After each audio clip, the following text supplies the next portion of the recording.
మా RCB IPL first match win అయిపోయింది. ఈ సాలా కప్ నమ్మదే. ఆ మాట కప్పు విన్ అయిన తర్వాత చెప్పు. ఇల్లు అలకంగానే పండగ అయినట్టు కాదు, ముందుంది ముసల్లా పండగ. ముందుండేది ముసల పండగ కాదు, ఉగాది పండగ. ఇంతకి నువ్వే టీము? సరే ఊరే, మీరు ఆడేది T20 అనుకున్నారా, వన్డేలు అనుకున్నారా? ఏంది రా స్కోరా? చరిత్ర సృష్టించాలన్నా మేమే, దాన్ని తిరగరాయాలన్నా మేమే. ఫైనల్ కి పోయి ఓడిపోవాలన్నా కూడా మీరే. ఐపీఎల్ లోనే హైయెస్ట్ స్కోర్లు కొట్టిన రికార్డు మా పేరు మీద ఉంది. ఐపీఎల్ ట్రోఫీలనే ఎక్కువ సార్లు కొట్టిన రికార్డు మా పేరు మీద ఉంది. అంటే నువ్వు ముంబై. ఏ టీంలో అయిన ప్లేయర్సే ఉంటారు, కానీ మా టీంలో క్యాప్టెన్లే ఉంటారు. అందుకైనా ఫస్ట్ మ్యాచ్ చెన్నై ఓడిపోయింది. నాకు చెన్నై కూడా ఇష్టమే. ఏమే? తలా ఫర్ ఏ రీజన్.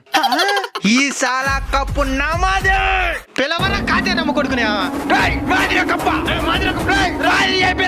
ఈసారి రాబోయే వరల్డ్ కప్ లో మన ఇండియాని ఓడించాలని ఆస్ట్రేలియా ప్లాన్ చేస్తున్నదంట. మన